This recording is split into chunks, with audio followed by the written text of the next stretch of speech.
अध्याय 8 का पहला श्लोक।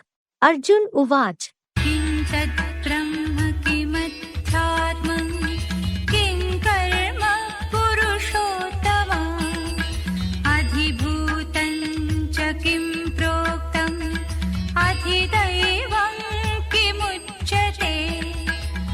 अर्जुन ने कहा, हे आत्माओं में सर्वोत्तम सदाशिव ज्योति, वह सर्व का माननीय परमब्रह्म क्या है? आत्मा के अंदर क्या है? कर्म क्या है? प्राणवायु धारण करता प्राणियों का अधिपति किसको कहते हैं? और देवलोक में रहने वाले देवों का अधिपति किसे कहा जाता है? अध्याय 8 का दूसरा श्लोक।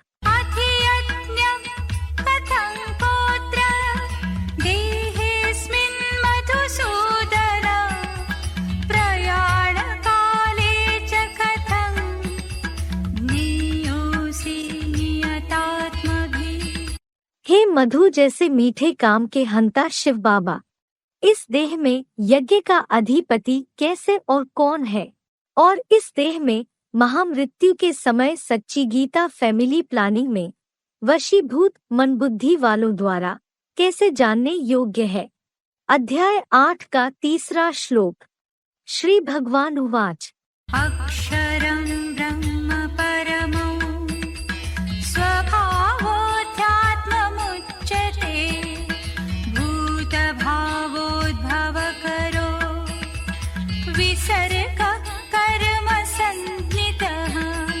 श्री भगवान ने कहा, क्षरितहीन अर्थात अमोघ वीर शिव बाबा परमब्रह्म है। आत्म रिकॉर्ड में अपना भाव अध्यात्म अधि प्लस आत्म कहा जाता है। प्राणी भाव की मानसी उत्पत्ति करने वाला, विश्व सेवार्थ तंधन आदि का त्याग यज्ञ सेवा का सर्वोत्तम कर्म कहा जाता है।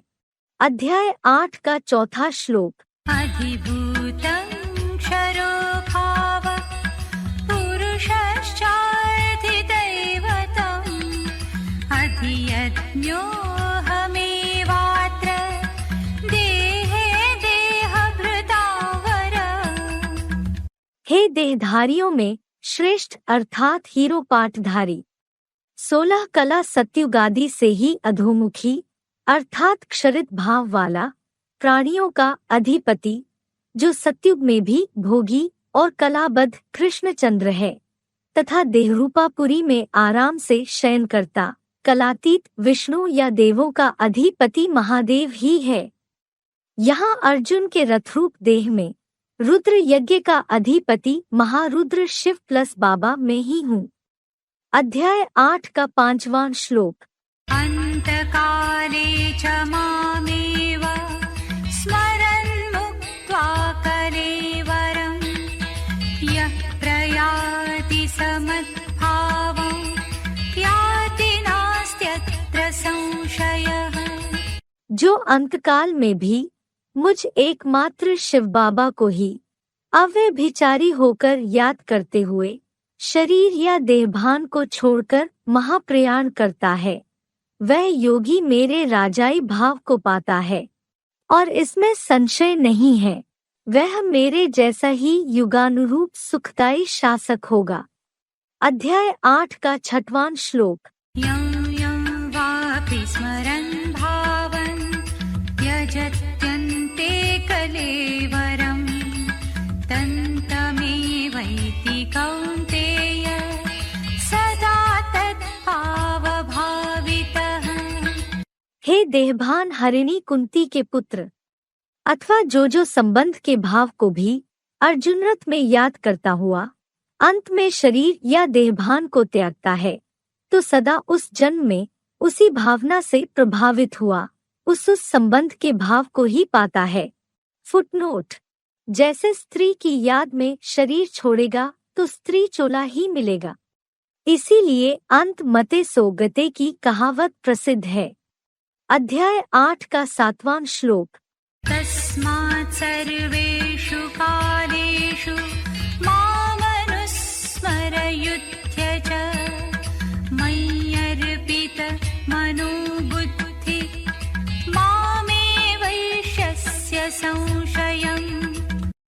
इसलिए हर समय ऊंचते ऊंच हीरो में मुझ शिव ज्योति को स्मरण कर और विकारों की माया से अहिंसक युद्ध कर। निस्संदेह मेरे में अर्पित हुई मनबुद्धि वाला तू इस राजयोग से मेरे राजाई भाव को ही पालेगा। फुटनोट: लक्ष्य साक्षात ईश्वर द्वारा सिखाए राजयोग अर्थात बुद्धियोग से ही कलियुग के अंत तक स्वाधीन राजाओं की राजाई चली है। अन्यथा कोई भी विधर्मी धर्म पिताओं ने राजाई का ज्ञान नहीं दिया, सबने आधीन ही बनाया है। अध्याय 8 का 8वां श्लोक। अभ्यासयोगयुक्तेन चेतसा नान्यगामिना परमं पुरुषं दिव्यं याति पार्थानुचिन्तयन्। हे पृथ्वी के राजा, विचार मंथन करते हुए इस राजयोग के अभ्यास द्वारा योगयुक्त हुई अव्यभिचारी मनबुद्धि से अर्जुन रथ में प्रविष्ट मामेकम की सतत याद से ज्ञान सूर्य स्वरूप दिव्य प्रकाशयुक्त परम पुरुष परमपिता शिव प्लस बाबा को पाता है। अध्याय 8 का 9वां और 10वां श्लोक।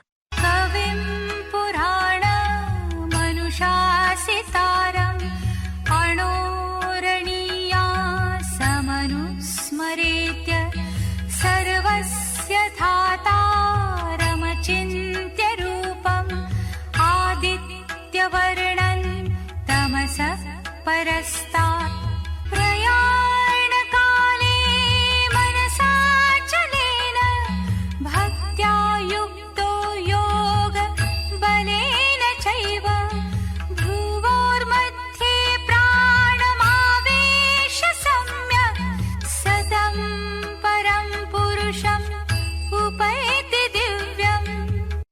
जो योगी प्राचीनतम गीतकार कवि को सब प्राणियों के शासक सूक्ष्माणु से भी अति सूक्ष्म सब जड़चेतन के धारण करता वटवृक्ष रूप सृष्टि के बीज बने अति सूक्ष्म अचिंत्य रूप वाले सूर्य की तरह अखूट ज्ञान प्रकाश के तीक्ष्ण वर्ण वाले अज्ञानांधकार से परे ज्ञान सूर्य शिव बाबा को पुरुषोत्तम संगमयुगी प्रलयकाल में अचल अडोल भक्तिभाव से और अव्यभिचारी मनबुद्धि द्वारा योग बलपूर्वक लगा हुआ भ्रूमध्य में ही प्राण रूप आत्म ज्योतियुक्त सूक्ष्म बिंदु स्वरूप को अच्छे से स्थिर कर याद करता है।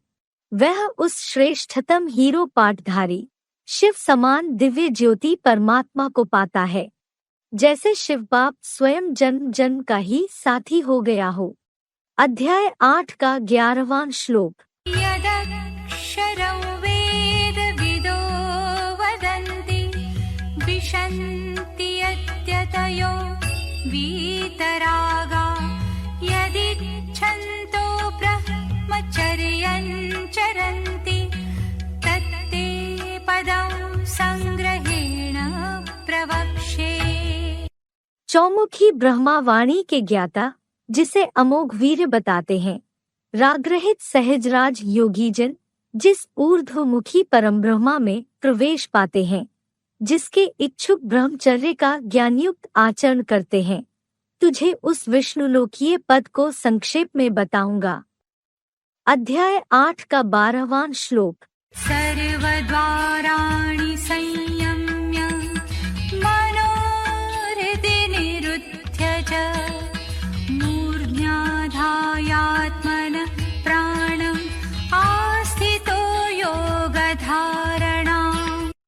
सारे ही नव इंद्रिय द्वार अविचल रूप से संपूर्णतः वश करके और मन को अंतःकरण में रोककर ज्योति बिंदु रूप आत्मा की प्राण शक्ति को शिव बाबा से योग की धारणा में आधारित निरंतर परमात्मा की भ्रिकुटी रूप अकाल तख्त के मध्य में स्थिर होकर। अध्याय 8 का 13वां श्लोक।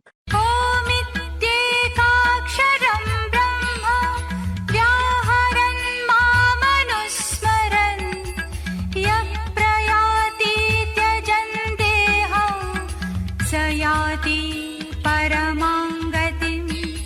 ओम ऐसा एकाक्षर मन से व्यवहार में लाते हुए मुझ परमब्रह्म को प्रीति पूर्वक याद करता हुआ और शरीर को त्यागता हुआ जो कल्पांत में महामृत्यु पाता है, वह संगठित चतुर्भुजी विष्णु के कलातीत अतीन्द्रिय सुखरूप वैकुंठ की परम गति को पाता है। अध्याय 8 का 14वां श्लोक। अनन्यचेता सततं यो मां स्मरति नित्यशः तस्याहं सुलभः पार्थ नित्ययुक्तस्य योगिनः। अव्यभिचारी मन बुद्धि रूपी चित्त से जो योगी मुझको नित्य निरंतर लगाव पूर्वक प्रेम से याद करता है, हे कुंती पुत्र, उस नित्य नियम पूर्वक लगनशील रहने वाले योगी को मैं सुखपूर्वक मिलता हूँ। इसीलिए संसार में भारतीय प्राचीन सहज राजयोग प्रसिद्ध है।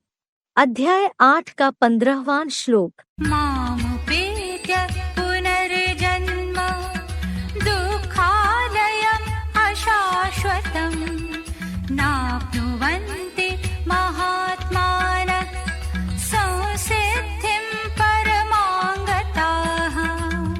मेरे पंचमुखी परमब्रह्म महादेव पास पहुंचकर विष्णु चतुर्भुज रूप परमोत्कृष्ट वैकुंठवासी की संपूर्ण सिद्धि को पहुँचे हुए महात्माएं इस विनाशी नारकीय अर्थात द्वापुर कलियुगी दुखधाम में सीधे पुनर्जन्म नहीं पाते, वे सत्रेता के 2500 वर्ष सुखधाम ही जाते हैं। अध्याय 8 का 16वां श्लोक।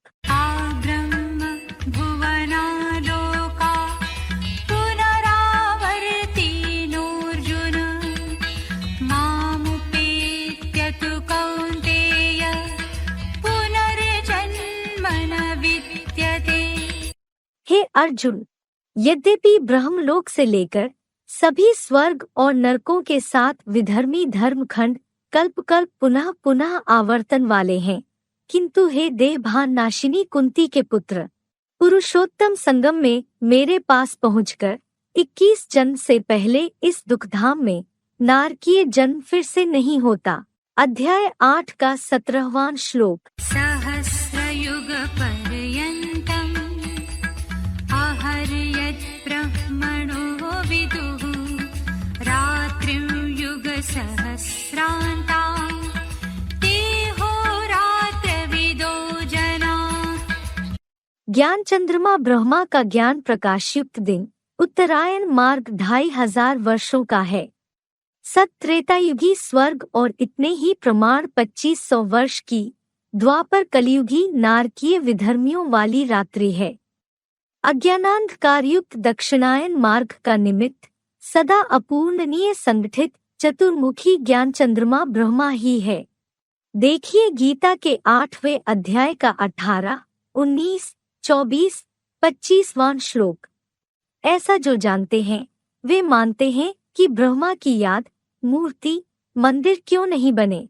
एडवांस ब्राह्मण जन भोगी ब्रह्मा के यथार्थ दिन और रात्रि के जानकार हैं। नोट, हेवनली गॉडफादर निर्मित स्वर्गीय दिन भी 2500 वर्ष है और प्रैक्टिकल मानवीय हिस्ट्री में विधर्मियों के द्वैतवादी द्वापुर से अन्यान्य धर्म पिताओं द्वारा यह नवनिर्मित नरक रूप अज्ञान रात भी 2500 वर्ष है। अध्याय 8 का 18वां श्लोक। अव्यक्ताद्व्यक्तयः सर्वा प्रभवन्त्यः परागमे रात्र्यागमे प्रलीयन्ते तत्रैवाव्यक्तसंज्ञके। शूटिंग में ही ब्रह्मा का स्वर्गीय दिन आने पर निराकारी अव्यक्त धाम आत्मलोक से सभी व्यक्त प्राणी नंबरवार यहाँ सृष्टि में आते हैं। फिर ब्रह्मा की अज्ञानांधकार की रात्रियंत में अव्यक्त धाम नामक उस ही परमधाम में नंबरवार 7 अरब की संख्या में लीन हो जाते हैं।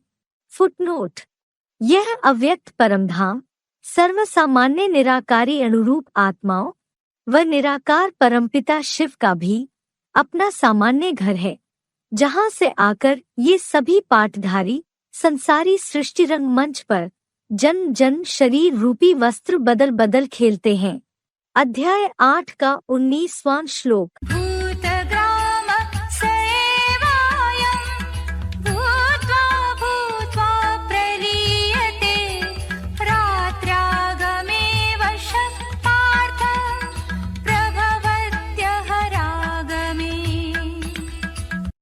वही यह मानवीय प्राणी समुदाय चतुर्युगी में नंबरवार बार जन्म लेकर यहाँ सृष्टि से चतुर्मुखी ब्रह्मा की रात्रि के प्रलयांत में बरबस अव्यक्त धाम में पूरा लीन हो जाता है। और हे पृथापुत्र, 16 कला का सत्युगी स्वर्गीय दिन आने पर नंबरवार प्रकट होने लगता है। अध्याय 8 का 20वां श्लोक। परस्तस्मात् भावोऽन्यो व्यक्तो व्यक्तात् सनातनः यः स सर्वेषु भूतेषु नश्यत्सु न विनश्यति। उस अदर्शनीय देवात्माओं से भी प्रबल, जो अदर्शनीय बीजरूप रुद्र गणों का दूसरा प्राचीनतम सृष्टि वृक्षीय 4.5 लाख असल सूर्यवंशी चैतन्य सितारों का पितृभाव है, वह सब प्राणियों के पाठ का समयांतराल नष्ट होने पर भी नहीं विनाश होता। फुटनोट: आकाशीय 9 लाख जड़ सितारों मानिंद धरती के बीजरूप पितृभावी दिन के 4.5 लाख अतीन्द्रिय सुख वाले वैकुंठ के कलातीत चैतन्य सितारे हैं, जिनमें 16 कला सत्युगी कृष्णचंद्र जैसे 4.5 लाख रात्रि के मातृभावी भी मिल जाते हैं। अध्याय 8 का 21वां श्लोक।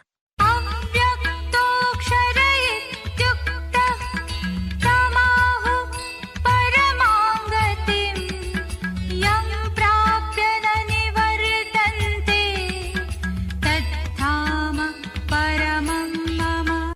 उसे अप्रगट अविनाशी लिंग रूप परम ब्रह्म लोक ऐसे कहा जाता है। उसको विष्णु की वैकुंठ लोकीय परम गति कहते हैं, जिसको पाकर बीजरूप रुद्रगण इस दुखधाम में नहीं वापस आते। वह एक पितृ प्रधान लिंग भी मेरा परमधाम है। फुटनोट: सृष्टि वृक्ष के सभी धर्मों से नंबरवार चुने हुए श्रेष्ठतम सूर्यवंशी श्रेणी के रुद्राक्ष रूप सितारे हैं, जो हीरे जैसे नंबरवार देवेतर, ऑलराउंडर और प्रायः पुरुष भावी ही रहते हैं, जिन्हें मानवीय प्राणियों का पितरगण कहा जाता है। अध्याय 8 का 22वां श्लोक। पुरुषः स परः पार्थ भक्त्या लभ्यस्त्वनन्यया यस्यान्तःस्थानि भूतानि येन सर्वमिदं ततम्। हे कुंती पुत्र, वह बेहद सृष्टि रंगमंच का हीरो परमब्रह्म परमात्मा तो अव्यभिचारी भावना की याद द्वारा प्राप्य है, जिस जगत पिता में सभी बीज जैसे रुद्राक्षगण रूप प्राणी स्थित हैं, और जिस सृष्टि वृक्ष के बीज मानवीय एक बाप से यह सारा सृष्टि वृक्ष विस्तृत है। फुटनोट: मैं परमपिता प्लस परमात्मा सदाशिव सृष्टि वृक्ष के 7 अरब पत्तों में व्यापक नहीं, न चाहम तेषु अवस्थित। गीता के 9वें अध्याय का 4था श्लोक। वह एक ही आत्मा सो परमपाठधारी हीरो मूर्तिमान महादेव है, जिसे गीता में बार बार परम प्लस आत्मा कहा है। देखिए गीता के 6वें अध्याय का 7वां श्लोक, 13वें अध्याय का 22वां, 31वां श्लोक, 15वें अध्याय का 17वां श्लोक। इसीलिए एकमात्र शंकर नाम ही शिव से जुड़ा है। अध्याय 8 का 23वां श्लोक। यत्र काले त्वनावृत्तिम् आवृत्तिं चैव योगिनः प्रयाता यान्ति तं कालं वक्ष्यामि भरतर्षभ। हे विष्णु रूप भरतवंश में श्रेष्ठ, जिस पंचमुखी ब्रह्मा के आदि उत्तरायण काल में प्रकृष्ट यात्री योगीजन दुखधाम नहीं आते, अथवा जो भी अद्वैतवादी देवगण द्वापर से आते भी हैं, तो भी उस पुरुषोत्तम संगमयुगी 60 वर्षीय विशेष शूटिंग काल को भी आगे बताऊंगा। अध्याय 8 का 24वां श्लोक। अग्निर्ज्योतिरः शुक्लः षण्मासा उत्तरायणं तत्र प्रयाता गच्छन्ति ब्रह्म विदो जना। अग्नि लिंग रूप प्रातः सूर्य का यह प्रकाशमान दिन अर्थात स्वर्णिम स्वर्गीय पुरुषोत्तम संगम शुक्ल पक्ष उत्तरायण के 6 माह वहां के सूर्यवंशी सन 1977-78 से 2037-38 तक की रूहानी दौड़ के प्रकृष्ट देवयात्री परमब्रह्म प्लस परमात्मा के जानकार एडवांस गीता ज्ञान के रूहानी ब्राह्मण लोग संसार के बीजरूप रुद्र गणों के परमब्रह्म लोग ही जाते हैं। ऑलराउंडर पाठधारी है ना। अध्याय 8 का 25वां श्लोक। धूमरात्रिस्तथा कृष्ण षण्मासा दक्षिणायनं तत्र चान्द्रमसौ ज्योति योगी प्राप्य निवर्तते। तथा धूमिल रात्रि अर्थात कलाओं में बंधायमान कृष्ण पक्ष जो सूर्यवंशी राम पक्ष नहीं है, 6 माह हिंसक मुस्लिम आदि आसुरी धर्मों का दक्षिणायन मार्ग अधोमुखी चौमुखी ब्रह्मा का है। वहां बरबस मृत्यु प्राप्त अर्ध योगी अनेकों से सुनी सुनाई बातों के कारण से कलाबद्ध ज्ञानचंद्र ब्रह्मा के धूमिल प्रकाश को प्राप्त करके इसी भटकाने वाले द्वैतवादी नरक में भूतादि बनकर लौटता है। फुटनोट। जैसे चतुर्मुखी ब्रह्मा के पक्षपाती बी के प्रकाशमणि, बी के जगदीश, बी के रमेश आदि सारे ही नीची कुरी के ब्राह्मण सूक्ष्म देह ले रहे हैं, जो पुरुषोत्तम संगमी शूटिंग प्रमाण द्वापुर से ही भूत प्रेत भी बनते रहते हैं। अध्याय 8 का 26वां श्लोक। शुक्ल कृष्णे गति हेते जगत शाश्वते मते एकया यात्यनावृत्तिम् अन्यया वर्तते पुनः। 2.5+ वर्षीय जगत की शुक्ल और कृष्ण ये दोनों गतियां शूटिंग में भी और चतुर्युगी में भी निश्चय ही शाश्वत मान्य हैं। एक से सीधे 2.5 वर्ष नरक में नहीं आते, दूसरी कृष्ण गति से पुनः इन्हीं हिंसक विधर्मियों के नरक में भी लौटते हैं। अध्याय 8 का 27वां श्लोक। नैते श्रुति पार्थ जानन् योगी मुह्यति कश्चन तस्मात् सर्वेषु कालेषु योगयुक्तो भवार्जुन। हे पृथ्वीराज, इन दोनों मार्गों को जानने वाला कोई योगी कृष्ण चंद्र की कृष्ण गति के मोहांधकार को नहीं पाता। इस कारण हे अर्जुन, सभी युगों की स्वर्ग या नरक की शूटिंग कालों में अर्जुन अर्थात आदम में आए सभी रूहों के सुप्रीम बाप शिव ज्योति से योग लगा। अध्याय 8 का 28वां श्लोक। वेदेषु यज्ञेषु तपस्सु चैव दानेषु यत्पुण्य फलं प्रदिष्टम् अत्येति तत्सर्वमिदं विदित्वा योगी परं स्थानम् उपैति चाद्यम्। नवनिर्मित वेदों में, भौतिक यज्ञों में, दैहिक तप में और सांसारिक पदार्थों के दान में भी जो अल्पकालीन पुण्य फल बताया गया है, राजयोगी पुरुषोत्तम संगम युग में ही यह एडवांस गीता ज्ञान जानकर उस सारे मानवीय कर्मकांड के पार चला जाता है और सत्युगी स्वर्गीय आदिकालीन विष्णुलोकीय वैकुंठ के कलातीत परमपद को पाता है। ॐ तत्सदिति श्रीमद्भगवद्गीता सूपनिषत्सु ब्रह्मविद्यायां योगशास्त्रे श्रीकृष्णार्जुन संवादे अक्षरब्रह्मयोगो नामाष्टमोऽध्यायः।